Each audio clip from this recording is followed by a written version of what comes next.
Okay, we've had some fun looking at modern-day Christploitation movies, but it's time to head back to the early 90s, when...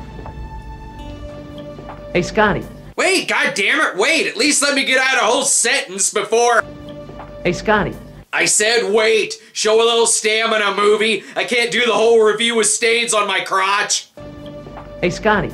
I get it, Scotty is really impatient, but you're gonna have to wait until the end before we get to the Mimi conclusion. Let's talk a little bit about David A.R. White. Don't know who David A.R. White is?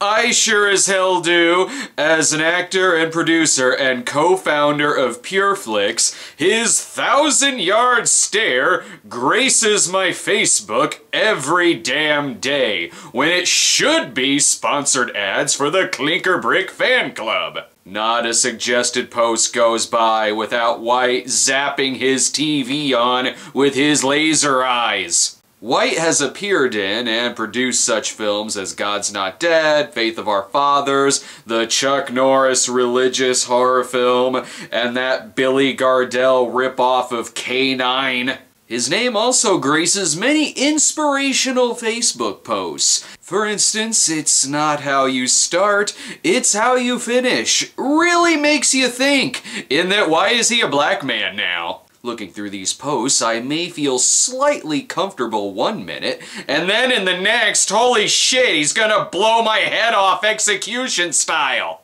But the miracle of David A.R. White is not a new creation. No, as the 1992 film Second Glance shows, White has always been in insane shit. Plus, he was Andrew on Evening Shade. Second Glance is much like It's a Wonderful Life, if both alternate universes were really shitty. White plays Dan Burgess, a Christian teen who one day gets his wish of not being a Christian. But I'm getting ahead of myself.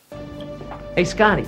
No, not that far ahead of myself! Let's start the madness. Isn't it a little early in the morning for Uncle Touchy to be showing up?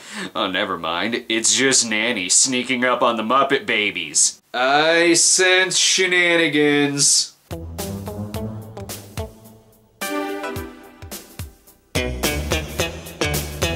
Wait, so the movie's soundtrack is also the morning alarm?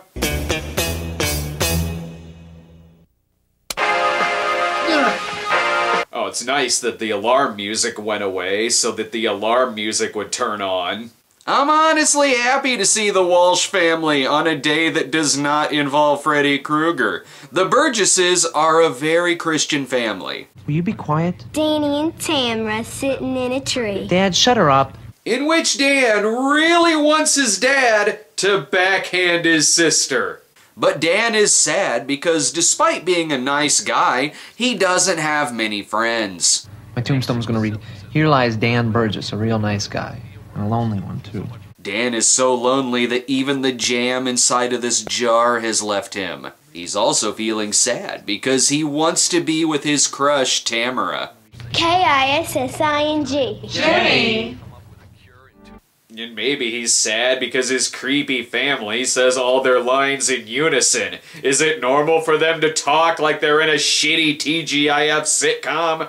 It's worth noting that this movie was made before White went through puberty and grew his AR out. If the title screen is any indication, this will have some excellent backing out of the driveway action.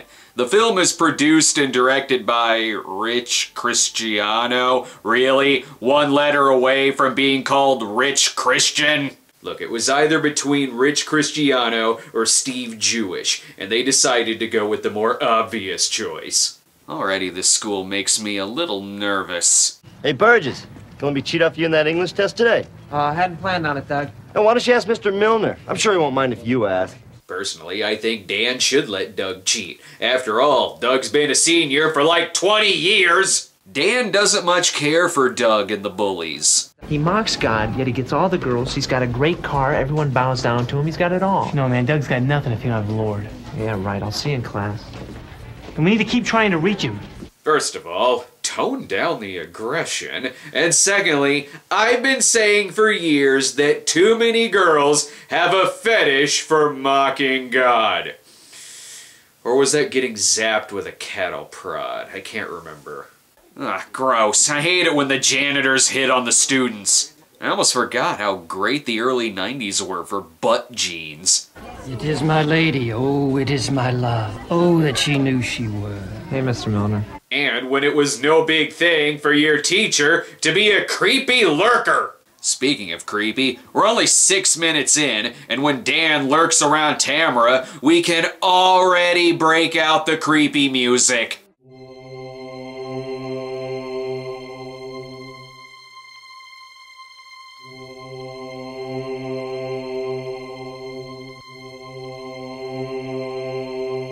And between Doug and Tamara being prominent characters in this, I think it's really ridiculous they screwed Malcolm out of an appearance. But nothing's as ridiculous as these creepy, age-inappropriate teenagers. He wants to ask her out.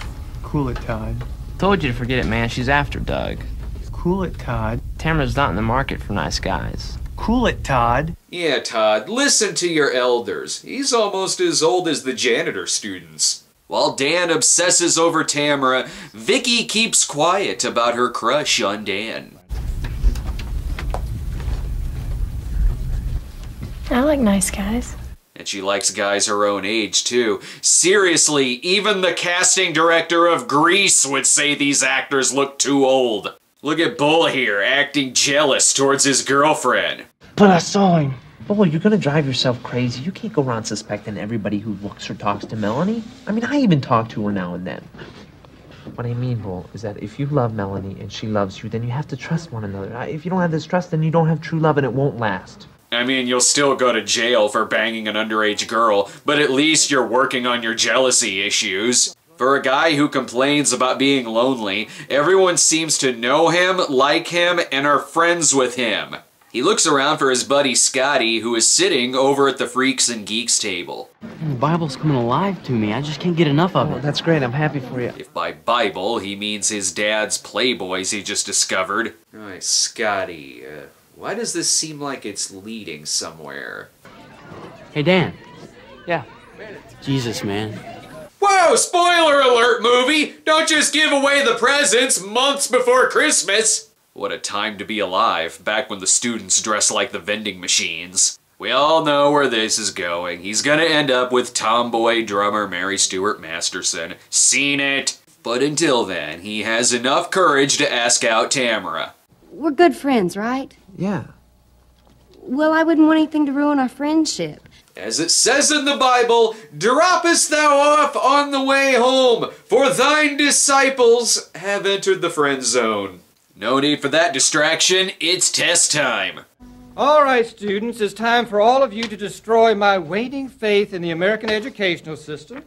It's time for me to realize that there's about as much interest in English literature as there is in taking prune juice. Oh, it's great to see teachers with a real passion for the job. It's the 200th time these guys have taken the test. I really don't know why they need to cheat. But when Dan picks up the cheat sheet that was meant for Tamara, Mr. Milner automatically thinks Dan wrote it, even though it was obvious he was just picking up the crumpled paper behind him. I want you to take this note to the principal's office. Mr. Milner, I can... You've given me hope, Dan. I actually thought you weren't like the rest. That perhaps your faith had given you some sound principles. Hope you're happy, Dan. You got suspended, and Mr. Milner hung himself that night. You were apparently his only hope. Even Dad is pissed off at Dan, and I'm pissed too. Matching the handwriting would have completely vindicated Dan.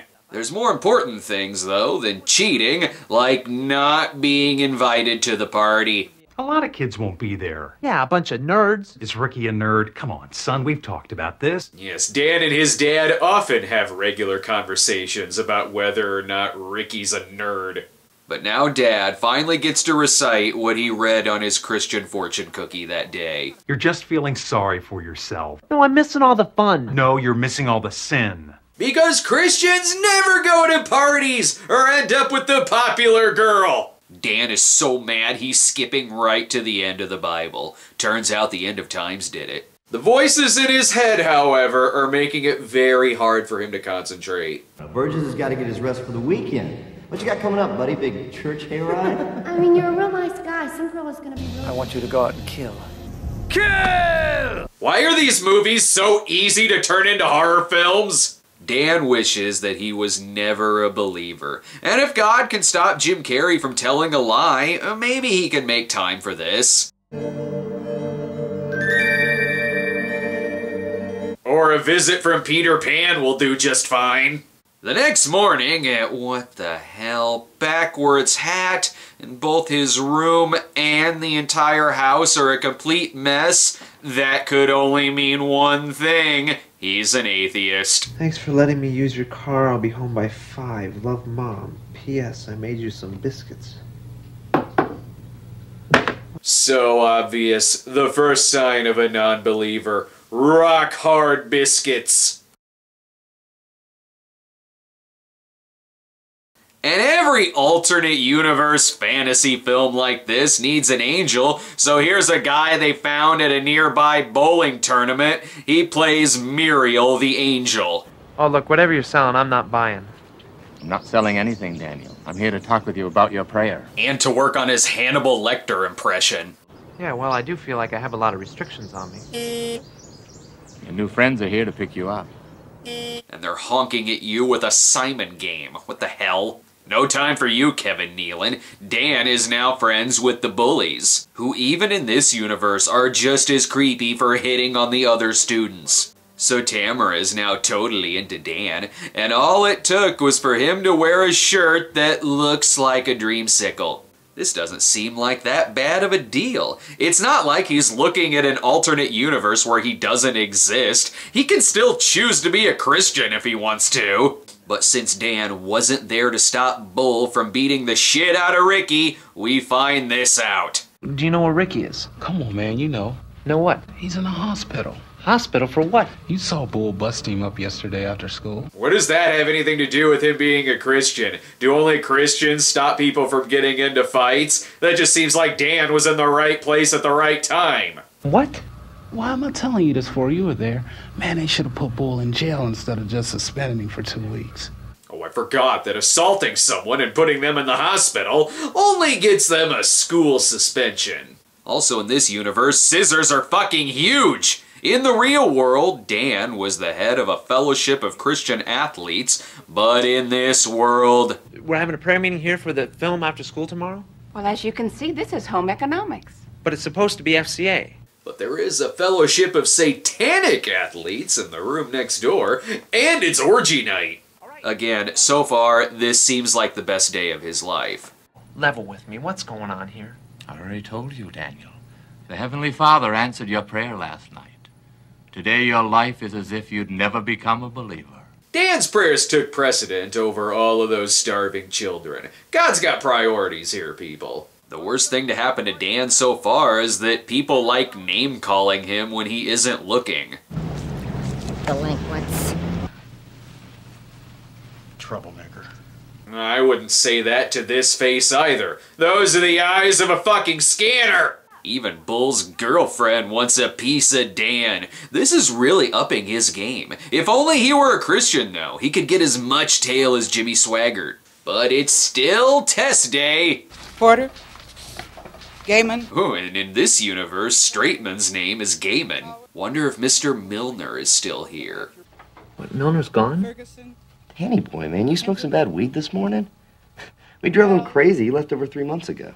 That's all for the best. In the other universe, Mr. Milner is now hanging from a rope with a sign on him that says no hope and Dan's picture on it.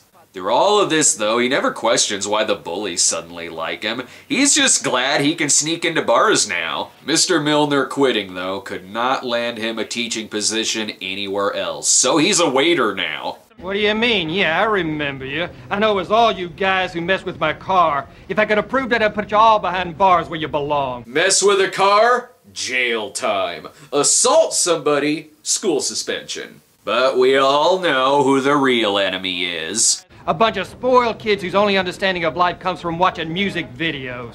Hey, Wait on these no-goods for me, will you? I had a feeling it was Toad the Wet Sprocket's All I Want music video that's causing all this juvenile delinquency. Damn, and his mom looks great, too. Even better than before. This is like the end of Back to the Future if Marty had a problem with it. But uh-oh, his parents are divorced and Mom has a date.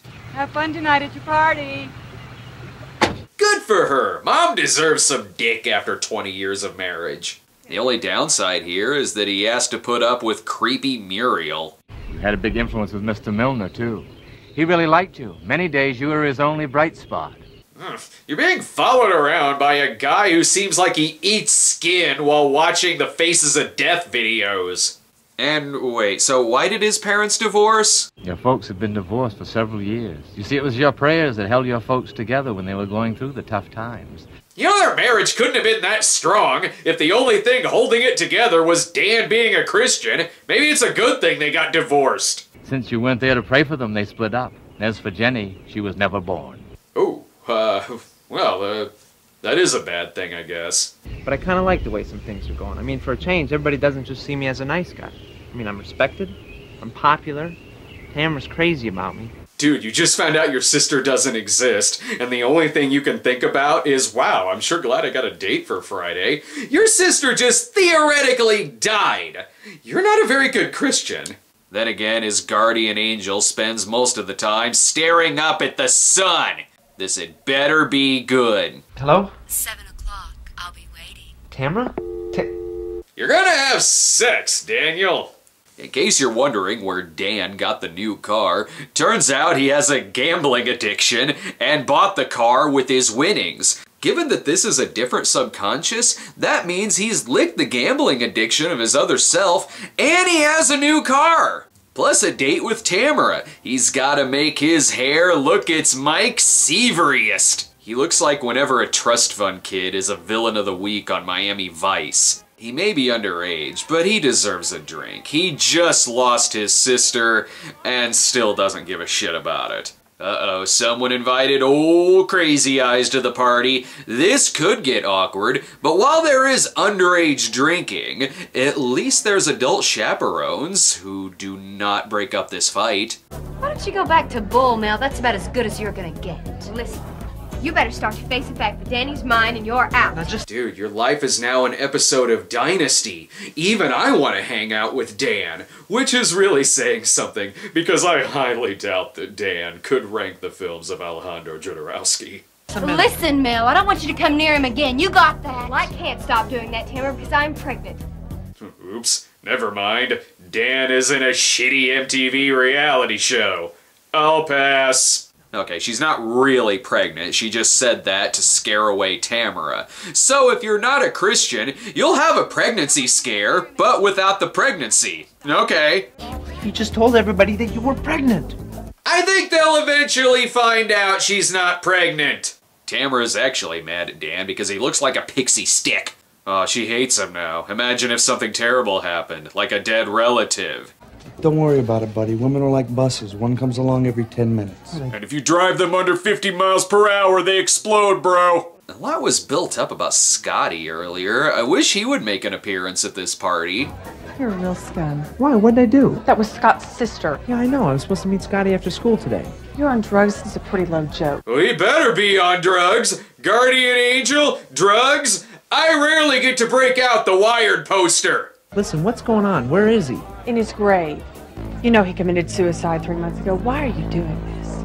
Again, a lot of people are really resting their lives on whether or not Dan's a Christian. It sounds like all the people you know are really fucking unstable. He's reacting harder to Scotty being dead than to his sister disintegrating. Bull shows up to beat the shit out of Dan for trying to steal his girlfriend, but luckily, in the blink of an eye, everything is back to normal again. Well, you could have at least let him experience the sex before turning him back. Good thing Bull helped him out before going to his bartending shift. Also more butt jeans. I'm starting to think Muriel just has a lot of free time.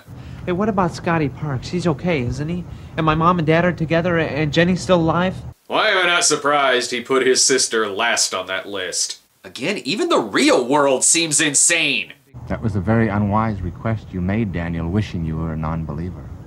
The Heavenly Father answered your prayer last night. Great, now that God fixed that, can he work on that whole genocide thing? Oh, he keeps talking. Your dad is right when he tells you that all you're missing out on is sin. Sin is fun for a season. Okay, he just wanted to go to a party, and he had a crush on the popular girl. He's acting like a teenager, not a fucking dictator.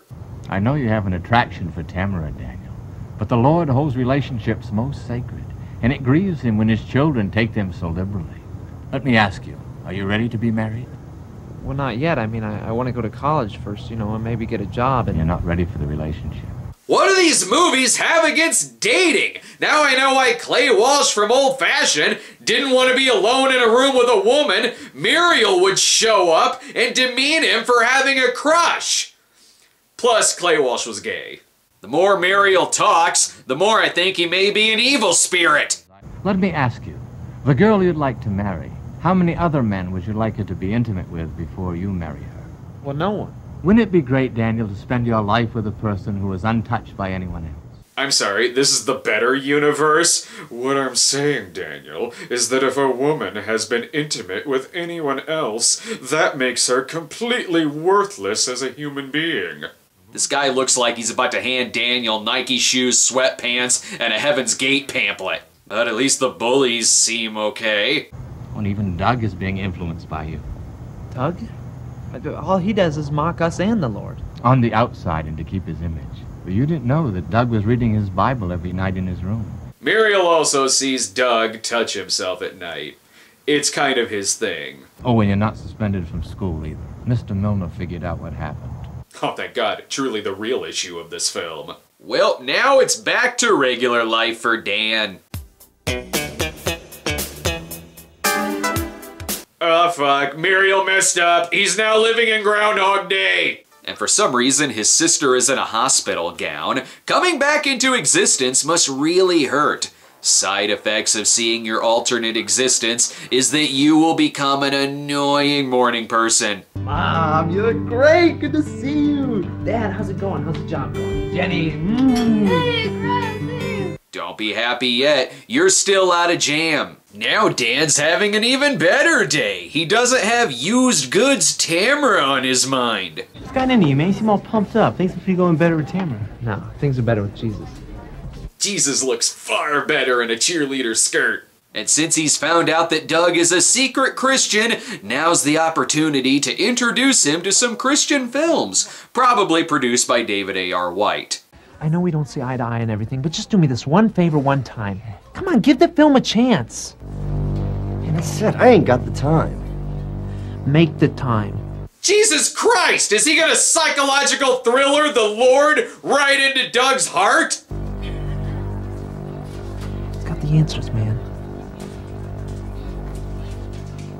This is a really fucking intense way to introduce Veggie Tales to someone. All right, but if I don't like it, I'm walking right out. All right. I have a free ticket for you at the door. 3:30. You better be there or he'll fucking kill you. Christ, after that shit your pants scene, it gets a little lighter when he finally asks out sorta Bridget Fonda. And oh my God, Scotty! I've got a ton of questions for you. The Bible's got the answers, man. That's great and all, but seriously, Scotty, we need to talk. I found out that I'm the only thing keeping you from suicide. You may need some help. And yes, we get to the film's much-watched ending, the clip of which has been featured on YouTube and has more hits than the amount of people who know what the title is. Oh my God! What? No, not that. That's another so bad it's good clip. Give me the second glance ending. Hey, Scotty. Garbage day, man. Yeah. Wait, what? Something seemed off about that. Hey, Scotty. Too bad you will die, man. Wait, what? No, that's... Am I watching a different film? Hey, Scotty. Oh, God, oh, man. Alright, I'm not watching another film. I'm just a smartass. Hey, Scotty. Jesus, man. Wow, someone should take that line and use it as inspiration for a religious spoof film. Or for something stupid to happen in an internet review. Snob, you want to watch a film? No, I don't want to watch a film. I just got done watching a film. Fuck you, you motherfucker! I'm gonna watch this fucking film and contains all the answers, you motherfucker! Christ. Okay, I'll watch your film. You better. 3:30 p.m. Hey, Snobby. Right here, man.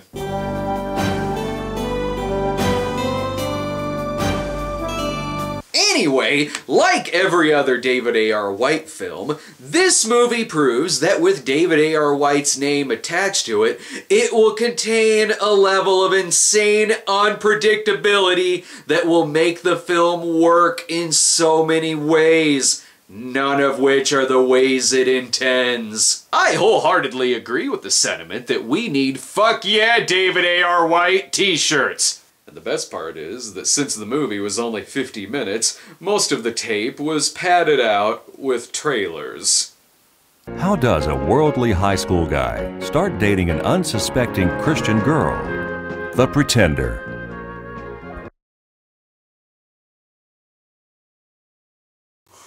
The Pretender? That sounds really familiar. Did I show a clip of that in the Second Glance episode? How does a worldly high school guy start dating an unsuspecting Christian girl?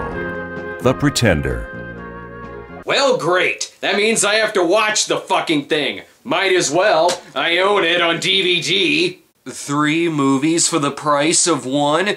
Don't spoil me too hard, DVD. Not that you were spoiling me anyway, considering the condition that this box is in. This image says a lot about the movie. He's pretending to be a teenager and pretending to pull off those jeans. What in the hell is this movie about?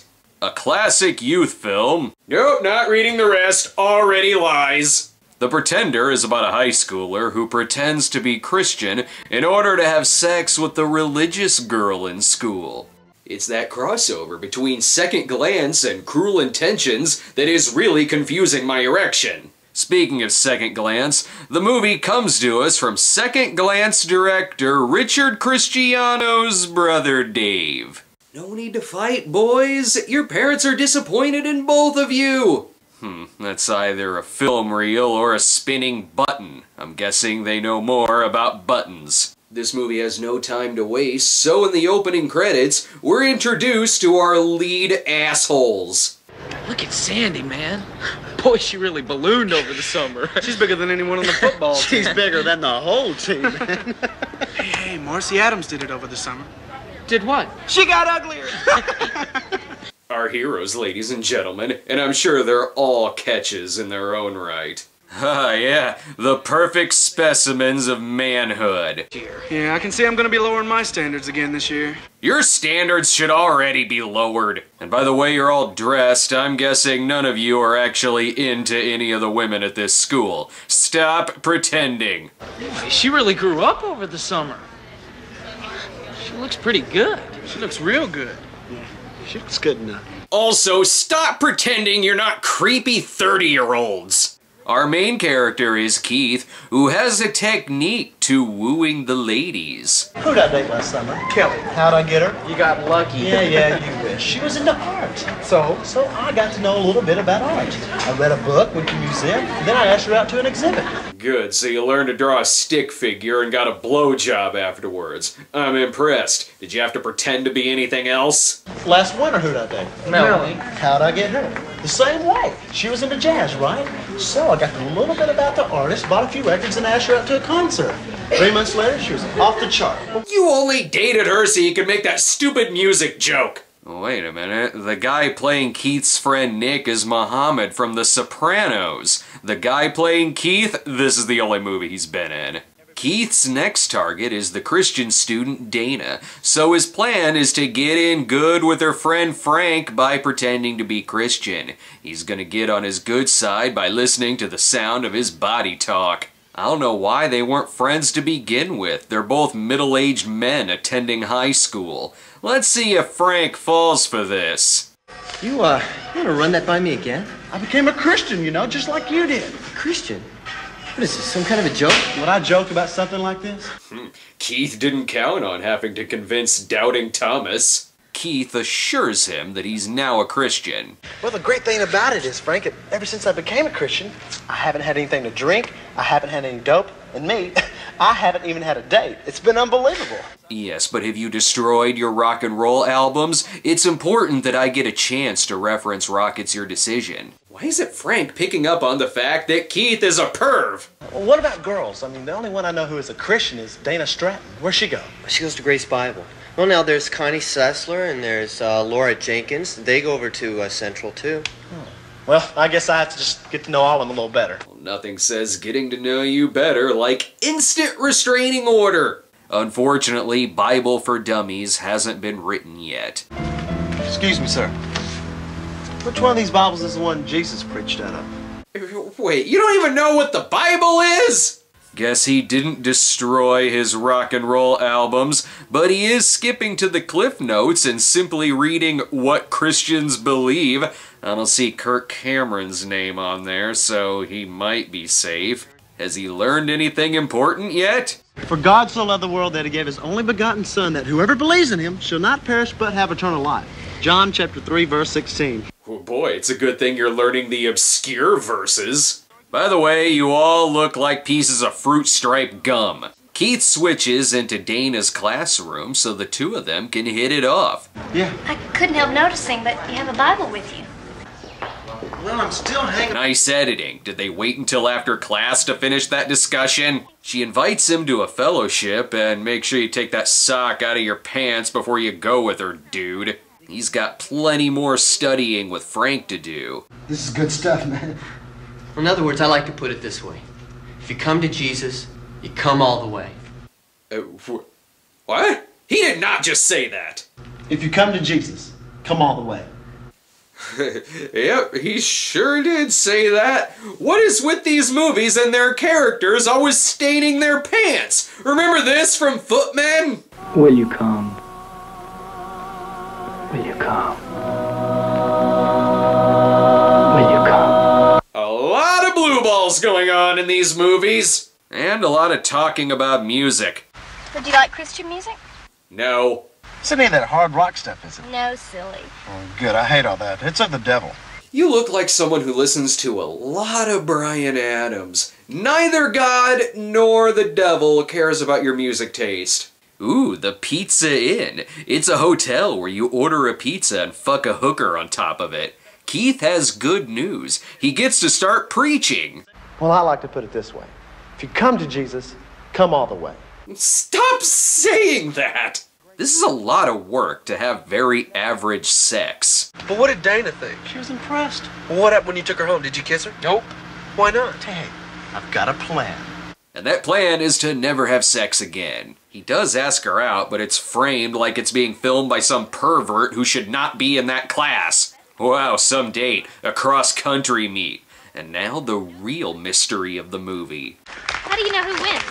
Hey, look, Frank, you're going to have to explain to me how a cross-country meet is scored. I know you guys won, but I just don't know how. All right, well, I'll put it all down on paper for you after we're done. Now that I know Jesus is in the Bible, the movie is now telling me what running is. Man, Keith sure is in quite a dilemma here. To tell you the truth, Frank, I really don't want to start dating anybody right now. I guess it's because I don't know what Christians do. And I definitely don't want to do anything wrong. They date, just like everyone else. But this movie has more awkward conversations about sex. You need to be real careful when it comes to the physical stuff, you know? I mean, because that's where most couples have their downfall. No anal until the 4th date. Those are the rules. So now we're at the swamps? This is the worst dating town I've ever seen. And this would be the worst date conversation had I not seen Old Fashioned. You gotta be careful about who you date these days. I mean, most kids, they don't know what they're doing. They'll just go out and do whatever they want, not even considering the consequences. I mean, look at all the teenage abortions and pregnancies and stuff. I know. And Keith is responsible for about half of those. No sex with Dana yet, so until then he's gonna fuck this tub of mustard. But are they really starting to like each other? Let's see this chemistry. Gee, thanks. Hey, Frank's got another meet next week. You wanna go? Well, we're his fan club. We've got to, right? Got to! This time we'll keep score. Low score wins. Low score wins, okay. Ugh, they're turning into one of those annoying couples that always wants to sing a duet everywhere they go, even though no one asked them to. There's a look that says, I didn't sign on for this R-rated hand-kissing material. Good to see what Chad from In the Company of Men was up to in his younger years. Does a 38-minute movie really need a montage?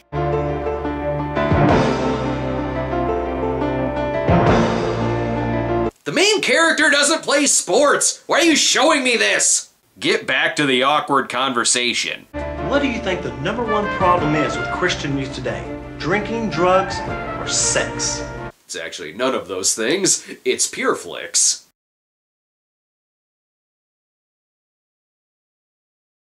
I think it's too early in the relationship to dump her body at sea. Frank may be having some doubts about Keith. Have you ever said anything to Nick and Dean about becoming a Christian? Not yet. Why not? Well, look, I want to learn just a little bit more first. But look, I'm planning on inviting them to church real soon. But first, he's gotta check out Frank's ass. At this point, Keith may be converting? I'm not sure. I can't hear any of this because of the montage music. Speaking of music, is it time for the creepy music?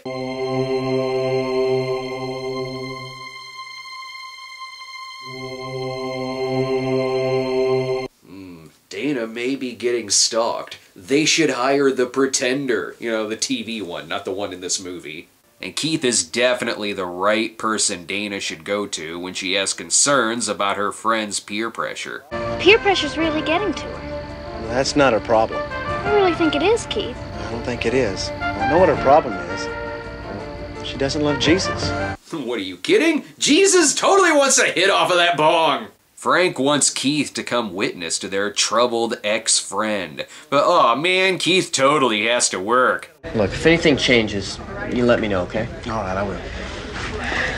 Hey, Frank, I'll be praying for you. Yes, but will you be coming for him? Keith is really being careless. He almost gets into a fight on the football field with Frank watching nearby. Or maybe Frank wants Nick to know that he totally stole his purple shirt. Pizza in delivery. We'll deliver the hookers to you. What you do with them is between you and God. So these must be the street punks Frank is witnessing to? See, that was Jesus talking. Those are his own words. Yeah, that's nice. That's not how you preach to street toughs. This is. You believe in Jesus? Yes, I do. Well, you're gonna meet him. See? Bronson cut out the middleman and introduced him to Jesus right away. An argument ensues, and gentlemen, please, you're all age inappropriate. What's going on here, man? I'm on delivering. I see you, Tony, going at it. I don't know. I was just standing here talking to him. All of a sudden, he just went crazy on me. Dude, chill out. You can no longer be mad at Keith for fighting on the football field. Turns out this was all set up by Keith so that Keith could save Frank at the last minute, and then word would get back to Dana that he's a hero. Good God, Keith has a lot of spare time. But Dana does like him a lot more now. Well, hey, got some big news for you. Guess who's coming to the fellowship with us Wednesday night? 2 sodas? I hate the editing in this. It seems like every scene has been chopped in half, and the remaining half is just lost. No wonder it's only 38 minutes long. Keith is trying to talk the fellas into joining him at the fellowship. All part of his plan. I ain't going to no church. Me either, no way. Hey, now where's the say best friends run perfect plan? Look, here's all you gotta do. Church, get the Bible out. You gotta speak real quietly so no one can hear you, and then abruptly cut to the next scene. What the hell kind of plan is that? Again, total success, bro. She totally believes we're 3 people who like wasting other people's time. But you haven't even kissed her yet. That's the whole idea. She's dying for me to. She probably thinks something's wrong. I bet she's changed her mouthwash 3 times. Man. That's not because she wants you. It's because of the gingivitis. This is all so Keith can get Dana over to his house. So where are you going to take her? A back road? No, nothing like that. We're going out to dinner, then to Miles. What about your folks? Won't they be there? Why would his parents be there? He hasn't lived with them since he was a teenager, and his folks died of old age. Now to get the house looking its most 80s suburban. Perfect. On their dinner date, they decided to dress as a pair of 3D glasses. Wonderful. I bet this date is gonna go well. Okay, Dana, look, you can have whatever you want except one thing. What's that? Pizza. I gotta keep loyal to the company. Wow, their dating conversation was so good that it was a better idea to cut to an empty house. Frank's having a much worse night. The other members of the Mullet Appreciation Group didn't show up. Keith gets Dana to stay longer by faking that his grandpa is in the hospital. Classy. Tell Mom I said hi. All right, we'll see you later on. Bye-bye. Is everything okay? Yeah, everything's fine. I'm not worried. He'll be okay. God's got everything under control. I shouldn't be watching this Christian film and worrying that it's gonna turn into a date rape thriller. God, this movie's about as street as a pogo ball. But Frank tries to make things better with his old friend. 2 years ago, we used to hang out all the time. One day you go get religious. Where's that leave your buddies? Hey, look, Tony. When I became a Christian, I couldn't do the things we used to do. I told you that. Yeah, I'm pretty sure you can still play Chutes and Ladders. Rest assured, he'll keep Keith's secret safe. Keith ain't one of you. He's no Jesus freak. Hey, man, Keith's a believer now. Wake up, man. Keith's just after some chick. Fucking narc! Nothing like watching your aunt and uncle's first date. This is nice. Beautiful music. Beautiful girl.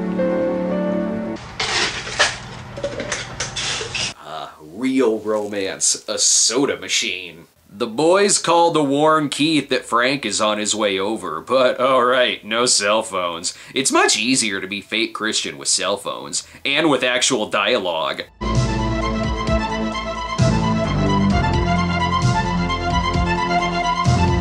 Is that music coming from their mouths? They're doing a really good impression of an 80s horror movie soundtrack.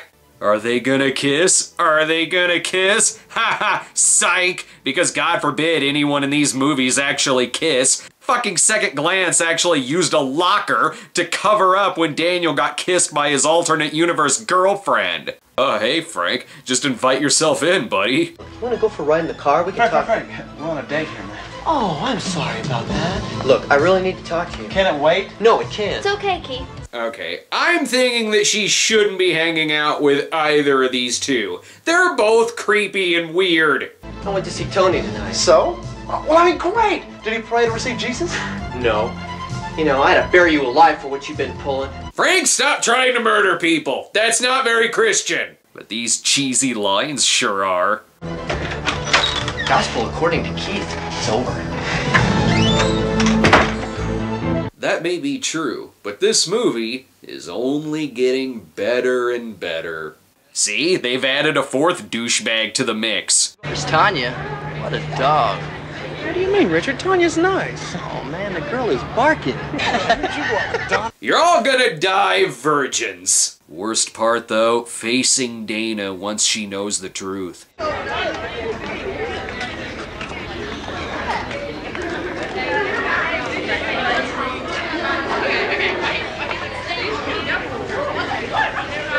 Yeesh. Even my balls are up to the back of my throat. Frank is so mad he actually trimmed his prize-winning mullet. I'm not sure that screaming salvation at him is gonna help here, although it did help Daniel when he threatened the word of God into the bullies.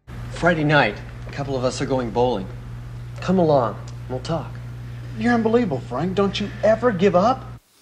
Is this movie setting up the real romance? The one between Keith and Frank? That makes a lot more sense. Keith has way better chemistry with Frank than he does with Dana. Keith and Frank even share more screen time together, and Keith spends way more time trying to impress Frank. Let's look at this scene again between Frank and Tony and treat it as if Tony's a long-lost lover of Frank. Hey, look, Tony. When I became a Christian, I couldn't do the things we used to do. I told you that. No wonder this ends with Frank asking out Keith instead of Keith asking out Dana. There's always a possibility you could change. Oh, yeah. Well, what makes you think a guy like me could change? I did. True, he could never rock that ass in those pants before finding Jesus. Okay, movie, it's time to bring us that final cheese-tastic moment. Is it gonna be better or worse than Hey Scotty, Jesus Man? Oh, I am on the edge of my seat. Hey, Frank! If I ever come to Jesus, I'll come all the way.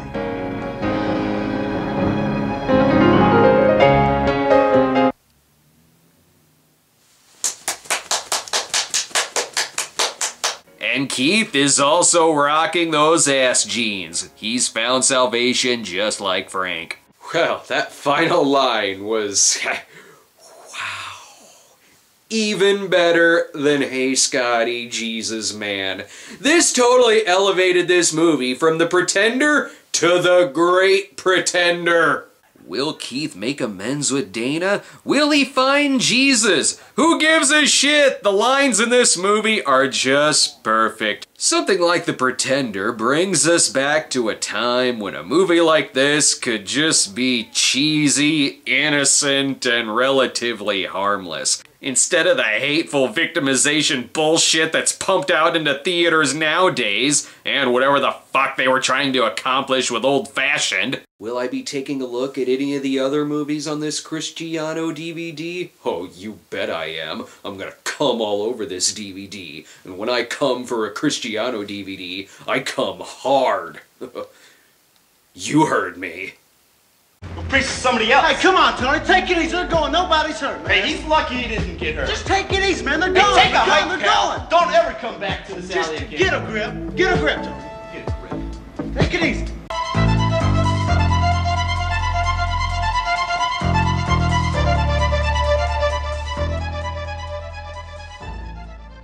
Move over, Agatha Christie. Okay, I can't even say that with a straight face. This is the worst mystery movie ever made! How could a movie like this go wrong when it's included on the same DVD as The Pretender? If I ever come to Jesus, I'll come all the way. That's a better mystery movie than this. Did Keith come all the way or not? The only crime in this movie is that it's a crime that I'm probably not the only person who's seen it. Crime of the Age is about... Wait, why would I spoil the mystery now? I should let it all unfold organically.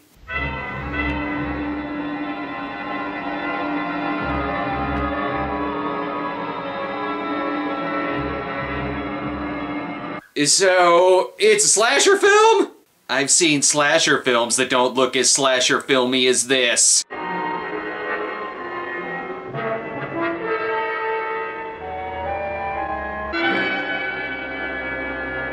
Oh no, the crime of the age, shining a flashlight on a book. The movie takes place at Bible camp, and a detective has been called in to investigate a horrible crime before the camp opens.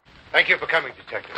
Thank you for coming. This is terrible, just terrible. It's the worst thing that's ever happened at Bible camp. Neither Angela Baker or Jason Voorhees are in attendance at your camp. Truly, the crime can't be that bad. So, what is the crime? I came in this morning and everything looked fine.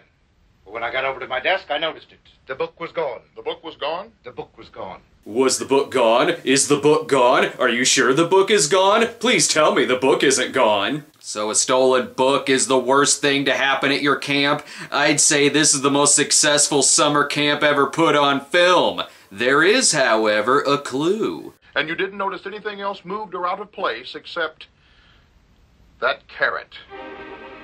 Great, so Bugs Bunny stole your book. Case closed. These two look old enough to play teenagers in any of the Cristiano Brothers' other films. The stolen book can only mean one thing. Director, do you know what this could mean? No, what?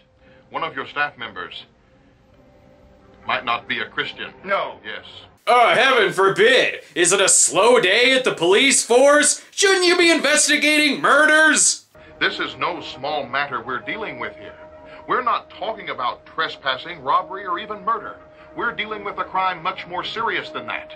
Oh, forgive me. I forgot that the camp director's stolen Christian book is a worse crime than fucking murder! When any person doesn't give their life to Jesus, they will go down as committing the crime of the age.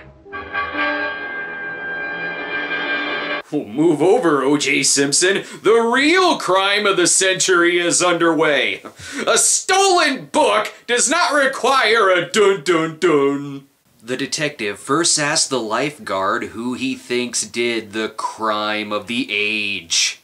I've been wondering about the nurse. Nurse? Why her? She's always taking walks thinking, like she's meditating. Plus, I saw her going to the director's office pretty late last night. Kind of suspect, if you ask me. Wow, a lot of trust going on at this camp. Well, of all the suspects, at least we know it wasn't this guy. My Bible! Yep, he's safe. But how is the lifeguard gonna turn out to be a terrible person? What were you reading, the Bible? Not just a novel. I don't like reading the Bible. That's odd. A Christian who doesn't read the Bible. Interesting.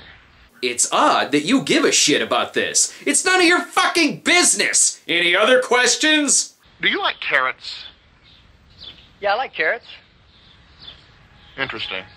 It really isn't. Nothing about this case even comes close to the word interesting. Now it's time to ask the nurse. Too bad about the book. Yes.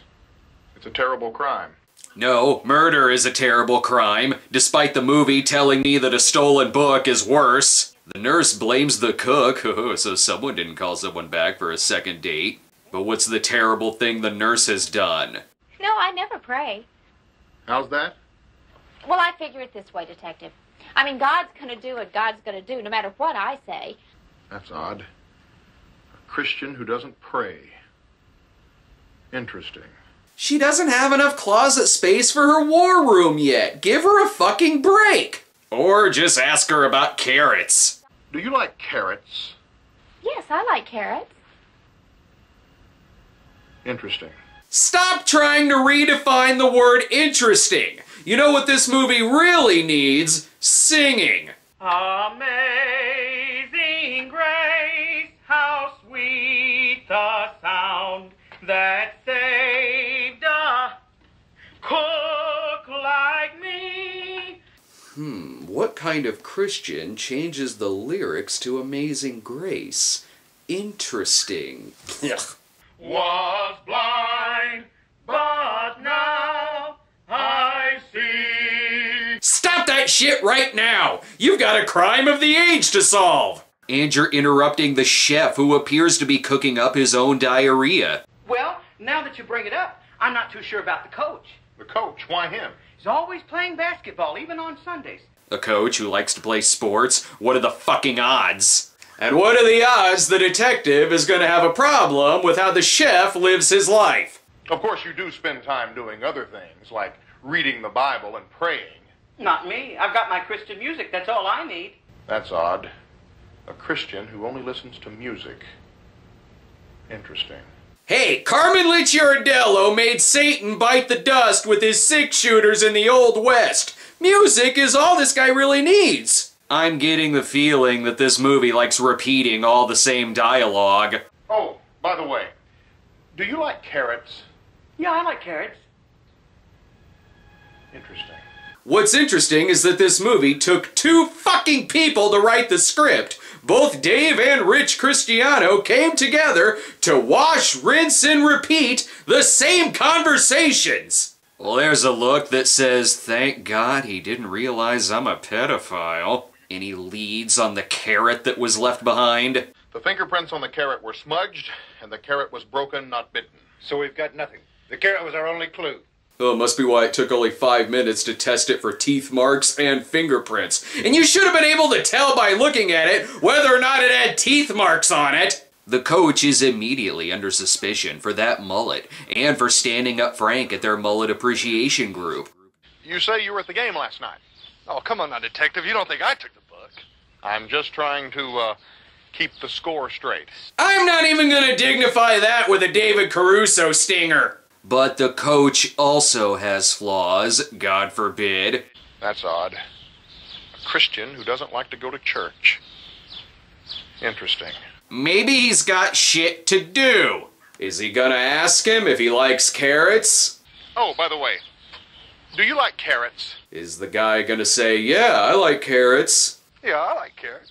Is he gonna say, interesting? Interesting. Again, it took 2 people to write this, when it should have only taken a child and a box of crayons.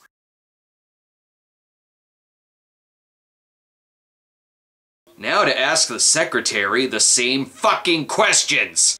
Have you talked to the groundskeeper yet? The groundskeeper? I saw him going into the director's office late last night. I've always wondered about him. Maybe next summer the camp shouldn't hire the most judgmental people in the state, or the most judgmental cop for that matter. That's being a good witness, like when you share your faith. Oh, but I never share my faith. That's odd. A Christian who doesn't witness. Interesting. Now this one I agree with. What kind of Christian doesn't like the Harrison Ford movie Witness?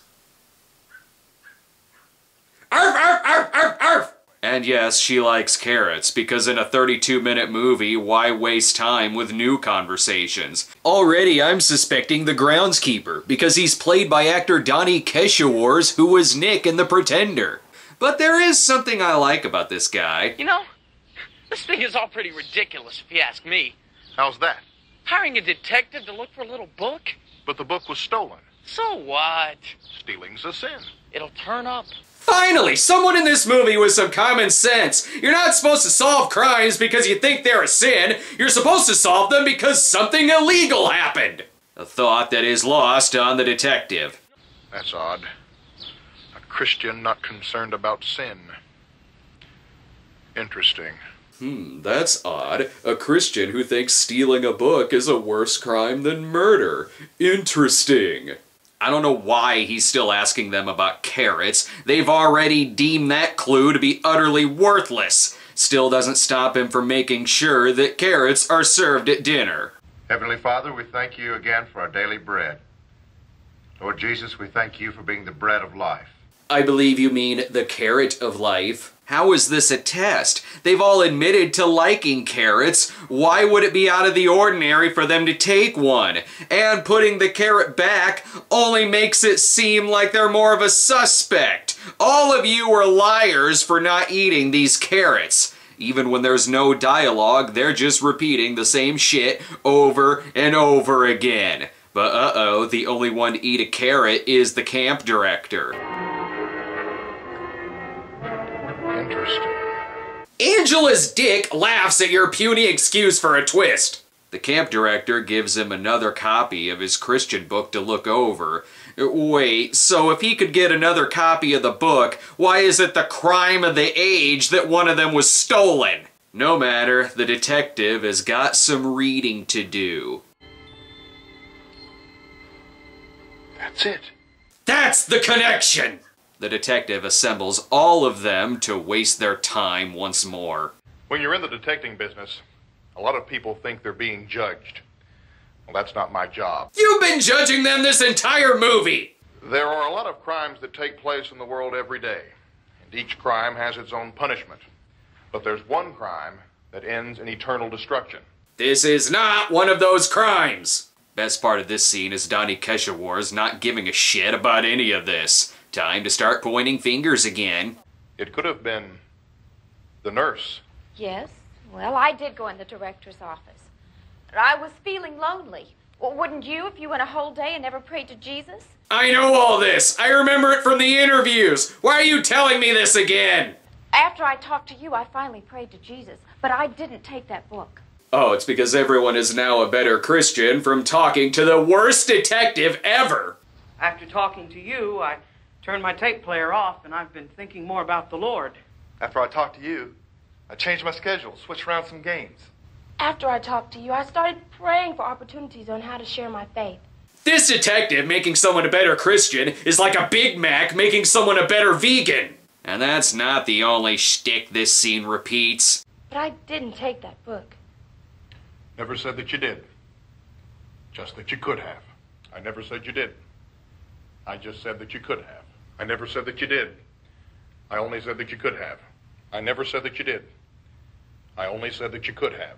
I never said this was a lazily written movie. I only said that it's a fucking lazily written movie. You better solve the mystery fast. Your 32-minute running time is almost up. Well, if none of you took the book, there's only one other possibility. Isn't that right, director? Pardon me? Oh my God, was it Kenny Loggins this entire time? Spoiler alert, it's not. You know that deep down inside, you've never been sure if Christ is in your life. Yes, I am. Come on, director.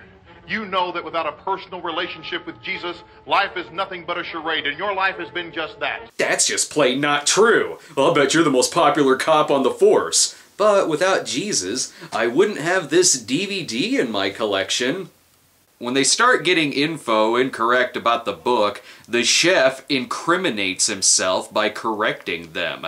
Dumbass. So, what was this horrible excuse for a human being's motive? I was going to ask permission, but I just had to read it right then, so I took it. And then I felt guilty about taking the book, and I got scared. Too late for an apology. The movie is gonna end with the chef getting the electric chair. Well, thank God he's got friends by his side. I need for someone to tell me how to really become a Christian.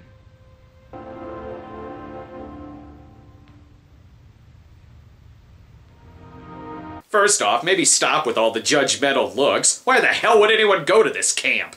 And so all of their flaws in Christianity have come together to help the chef learn more about faith. Just wait until they discover all the bodies he has in his crawl space. Thank you, detective. This had to have been the worst case you've ever had. When you fill out your report, I can't wait for your captain to laugh at you. Now let's see how weirdly this movie ends. That's quite all right, director. Hold it, director. Huh? Hold on just a second. Why are you looking at me? Out there in the audience, I sense something. Are you sensing that the mushrooms I took are finally kicking in? Why is this movie fucking with me? Watching this film, somebody didn't like it. Oh, this is terrible. That's odd. Okay, well that's not odd. I'm the only person watching it, so the culprit is obviously me. Shit, I need a lawyer. Now I've just incriminated myself. Excuse me. May I ask you a question?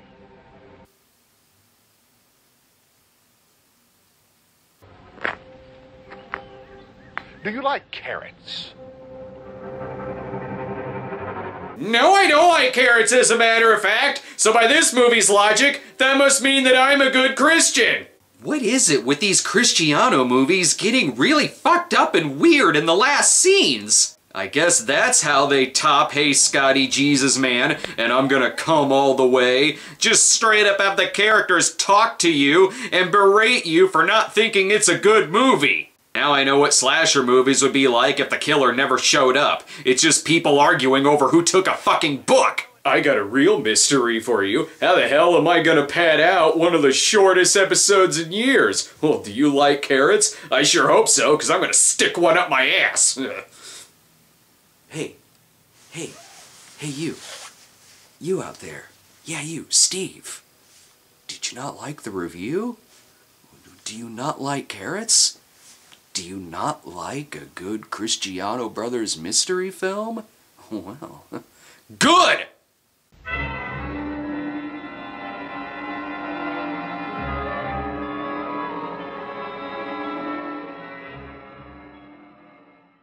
Hey, man. First thing you gotta do, you gotta deal with that sin.